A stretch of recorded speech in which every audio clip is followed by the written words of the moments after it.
You're tuned to Radio Kidnappers, the voice of Hawke's Bay. This is a program that's new to Radio Kidnappers. It's called Dispute Solutions, and it's our pleasure to have in the studio Megan Williams, who is the owner of Dispute Solutions. How you going, Megan? I'm well, thanks, Kit. Of course, you're well known to Radio Kidnappers listeners as In the Garden with Megan, Hawke's Bay's most glamorous gardener. Is that right? Okay, yes, many talents. And now you're star of YouTube as well. Say hello to everyone on YouTube. Now, Megan, today we're here to talk about, and we're going to have a series of programs about dispute solutions. Just fill us in, why did you get into that type of business? I mean, what is it about that industry that gets you going? Well, I started when I was 45. I decided that I would do a further education. I'd been on the Hastings District Council and the Hawke's Bay Regional Council, and I'd been in a very male-oriented environment. Yep. And when I decided that maybe I wanted to go off the District Council at some point in the future, I didn't actually have a piece of paper. So I thought, right, I'm going to go and get myself a degree. Now, I started off doing a business degree, and the second year you have to decide what you're going to specialise in. And what I found was I really enjoyed the law papers, but I found I was getting A+ in the communication papers. And of course, dispute resolution is a combination of the law and communication. And so that was an area where I then did a diploma in dispute resolution and went on and got my master's degree in dispute resolution, which is mediation and arbitration. And that means that I am a qualified mediator, and also under the Arbitration Act, I can conduct arbitrations. I was also very fortunate when I just about completed my bachelor degree to get a job in the court, in the district court in Napier and Hastings as the dispute tribunal referee. And for 6 years I worked in that role, and I was lucky enough to adjudicate on in excess of 2,000 disputes. Wow. So that gave me a lot of experience and the confidence to be able to set up my own business, and I've had my business now for the last 18 years. I mainly specialise in employment law, healthcare law, ACC, and human resource management. Yeah.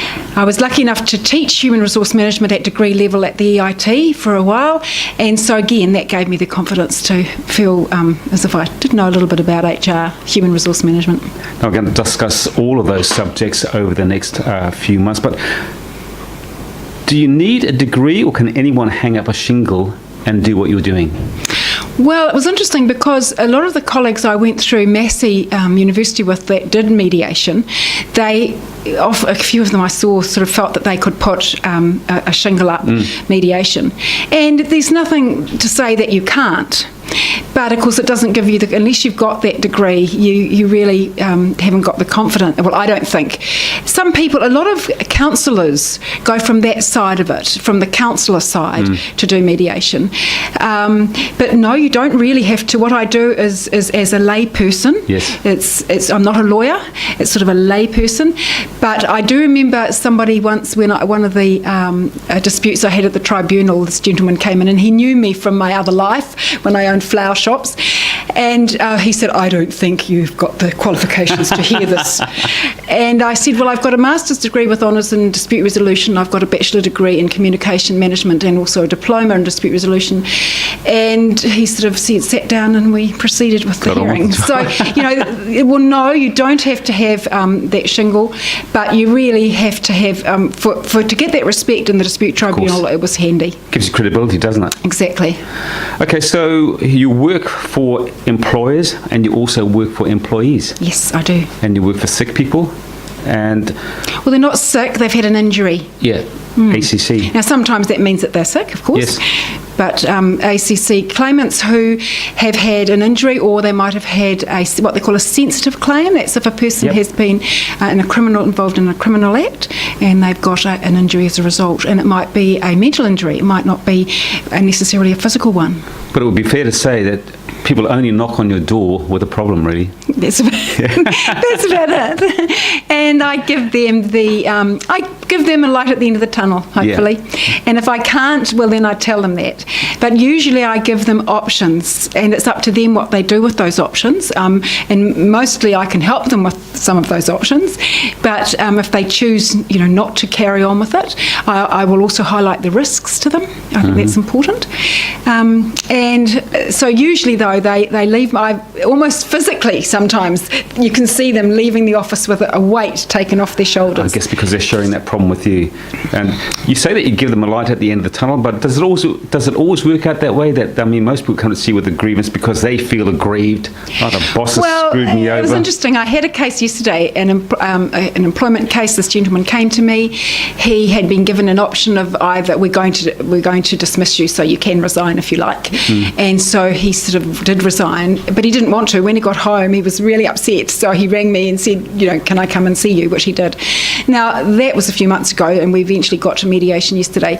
And the situation was such that although we didn't get a great outcome for him, he did feel as though he had put a stake in the ground and said, look, what you did to me wasn't fair. So he was vindicated as well. Everyone felt good at the end of it. Well, usually they both don't feel very good, but at least, the process has been taken through. And I mean, he could have, if he'd chosen to, could have taken it further. That was his option. But, you've got to weigh out your risks sometimes. But at least you feel as if you haven't been stomped all over, and because otherwise you lie bed at night and it eats away at you, doesn't it? Indeed it does. We're going to start off today's show from the point of view as I'm someone applying for a job, and it seems to me that the world is very politically correct now, and it almost seems to be that employees almost seem to have all the rights. You're going to put me right on that, of course. But I wonder, let's start at the very beginning. I rock up for an interview for a job. Let's just pretend that you're the interviewer. From my perspective as a prospective employee, what's my expectation of how the process should work? So someone listening to this says, okay, well, this is what is going to happen at an interview. What should happen? And maybe more to the point, what shouldn't happen? Well, if you're going for a job interview, the most important thing for both you and the employer is to have that job description there. Now, an employer should have what they call a personal profile, the sort of person they're looking for to fill that job. So they should have it written down for them, the sort of person with the qualifications and the personality and all those details that they're looking for.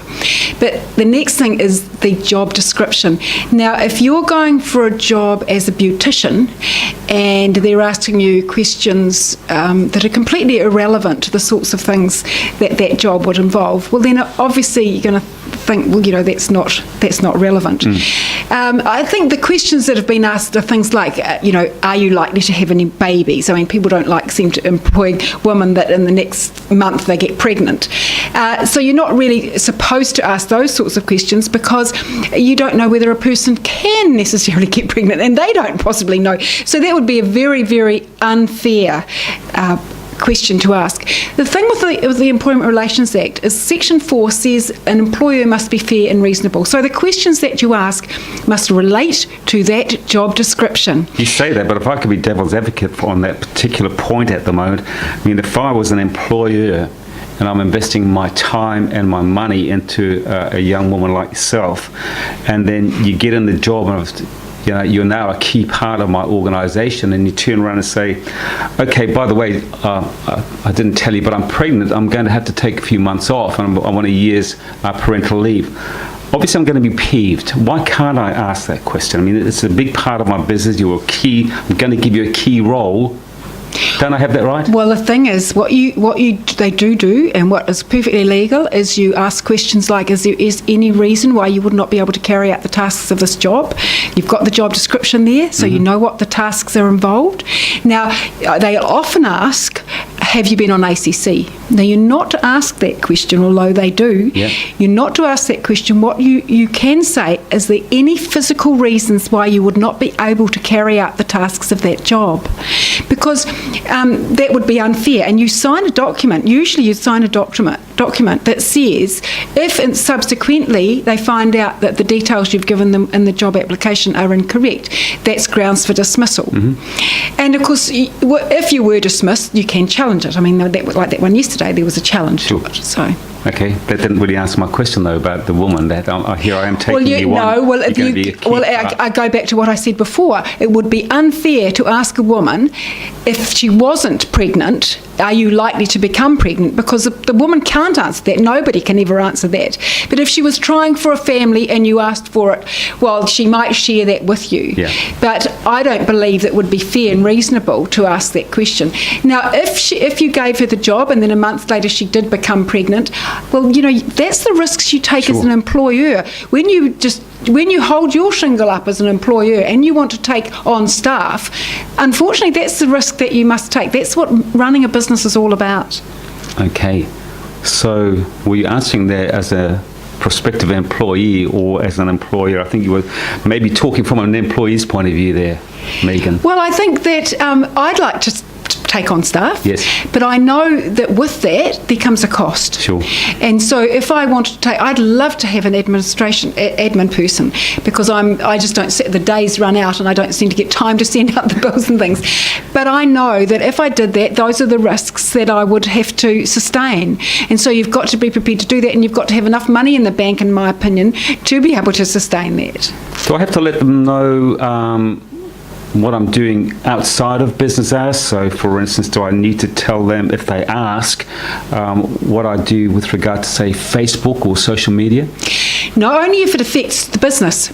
Now, obviously, if you start bagging the business, I mean, obviously that does affect the business because it can bring the business into disrepute. Now, asking somebody if they're on Facebook, I think, is completely irrelevant to the job description.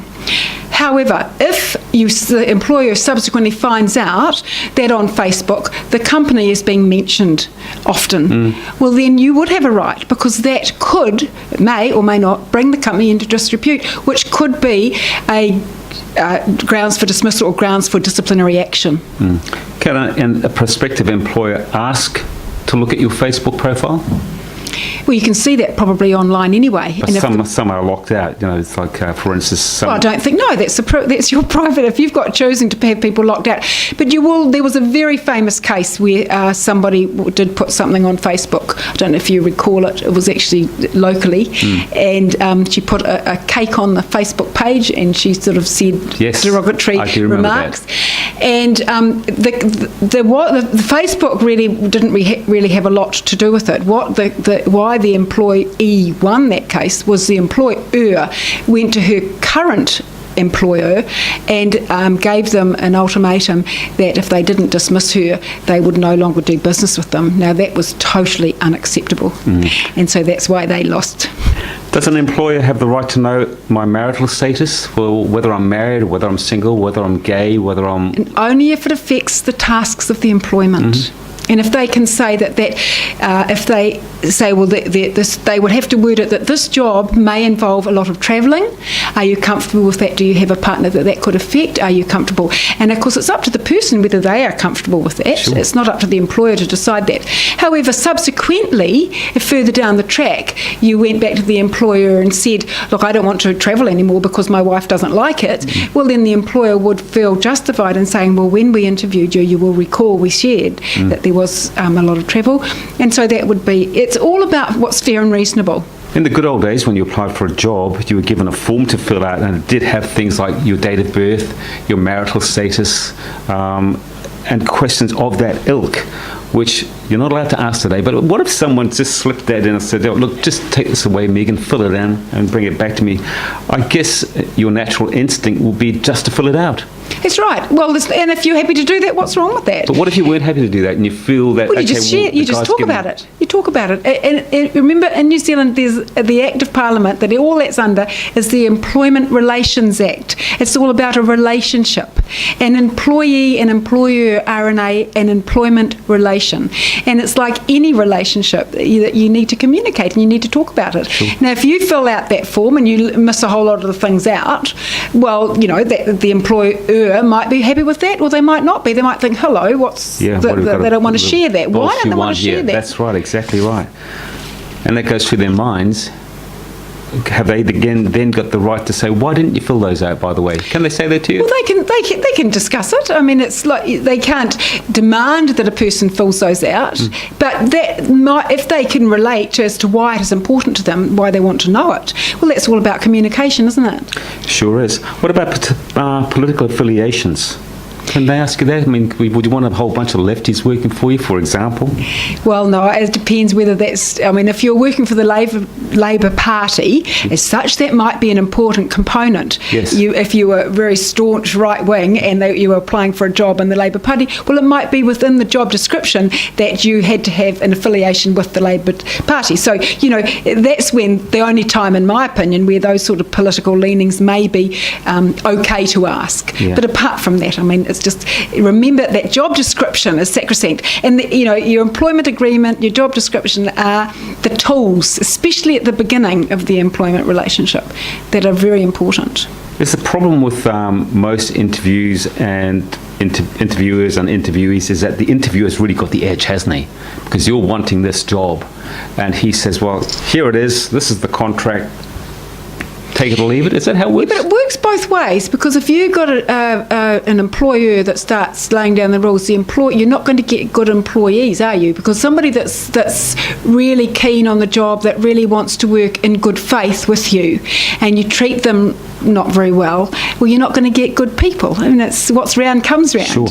So, but I think the main thing, if you're going for a job interview, and if you're the employer and you're doing the interviewing, you want to ask behavioural questions. You want to put a person in a situation that they've had in their lifetime before. Like, tell me about a situation where you thought somebody had stolen money within the workplace. How did you behave in that? Those are the sorts of questions at an interview, job interview, are the best way to conduct yourself. So as the person that you're interviewing, you get to know what they're like as a person and how they would react in those situations, because you recall on what they've reacted, how they've done that in the past. You say that a contract between two people is all about talking. We say communication. What if we're working for a big company? Let's say, for example, a company like Watties that must have thousands of people working for them.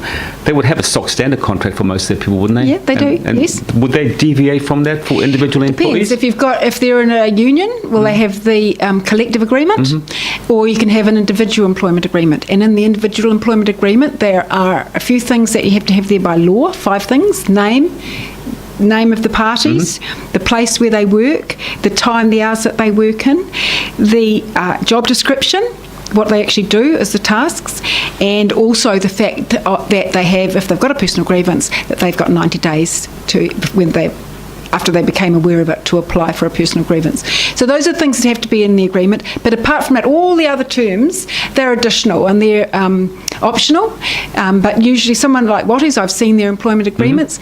Anybody can have an individual agreement and have whatever sort of terms, as long as they're lawful. If I was a union type of guy, could I say to my prospective employer, look, I'm a union type of guy and I want to join a union, and that would be okay for me to do that? Absolutely. What if the guy said, oh, we're not fussed on new union guys around here? Would that be an infringement of my right? It depends on whether some companies have unions that are involved with them, some don't. But you're not allowed to stop anybody from being a member of the union. No. You wouldn't... If you said to the person, well, we don't want you because you're a union member, well, then they could perhaps challenge that if they wanted to. I guess for older people like me, for instance, I've sort of been around. I know what should be in contracts and what maybe shouldn't be in contracts. But perhaps a younger person wouldn't know that. and they could be, I'm not saying railroaded to sign something that they don't fully understand, would they be better off to say to a prospective employer when they're getting close to maybe getting this job, saying, look, I want to go and see my friend Megan, is it okay if I take this contract and let you have a look at it? You will find most individual employment agreements nowadays have a clause at the end of it, and it says that by signing this, I'm agreeing that I've had an opportunity to take this employment agreement away and have it looked at by That is a good legal idea, isn't it? representative. And I do that a lot. I don't charge very much, but what I do is I go through the whole contract clause by clause, and I usually write out a document for the people.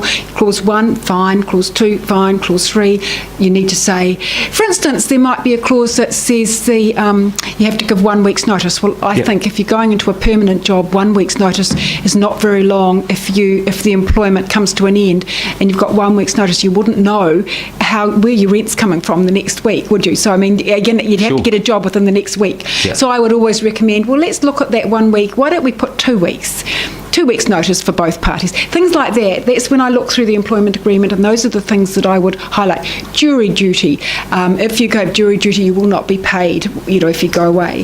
Okay, what does that mean? That means that you get the diddly squat bit you get from the court. $35 or does it mean that they, do you want to change that clause? Because when you start your employment, that's the time that you can negotiate that agreement. Once it's signed, can you go back and say, oh, hey, look, we forgot about that, or is that too bad? Once it's signed, you can discuss anything with your employer. But your employer doesn't have to budge on it. No, You can say, not well, you signed necessarily. it. But if you've got good justification, at any time you can renegotiate anything in your employment by agreement as long as it's lawful. Yeah. Just an interesting one I had many years ago. I hired a young guy, and when he came for the interview, he's dressed up really smart, had a shirt and tie on, long sleeves, nice pants, got the job, turned up the next day with the sleeves rolled up and homemade tattoos from here to here on both arms. And I thought, ooh, we kept the guy on, good guy actually in the end. But would I need to know about that? I mean, part of my image was a professional image, and I didn't want that sort of thing happening up front. Am I at liberty to say, have you got any tattoos? Well, that's why I said about that personal profile. If in the interview that is an important thing to you, well, then that's what you must flag if it's important.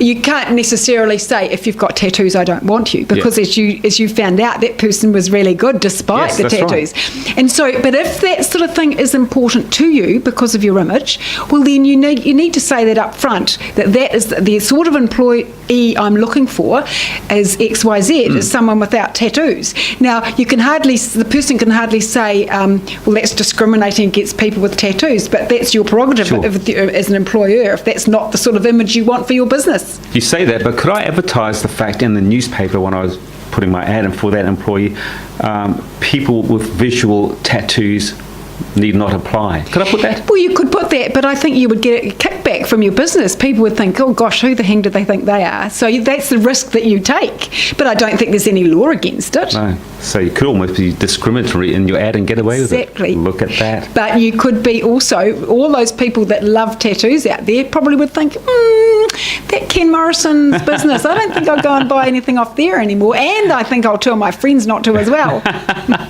That's right, and it doesn't take long for word to get around, does it? That's right. But can you believe it? We're just about out of time. We are going to carry on this series of programs. What do you think we might talk about next time? I don't know. Whatever you think that the listeners would like to hear. Perhaps communication within the workplace, or perhaps when things go wrong, Yes. how to deal with it. Indeed. Or what I get a lot of people coming with me. Perhaps a communication or a personality conflict within the workplace. When Let's there's look someone at that that. gets right up your nose and There's you can't plenty of those sort of people around. Now, just remind our listeners, Megan, we've got a problem at work. We want to come and see you about a contract at Dispute Solutions. Where are you, and what do you call your business?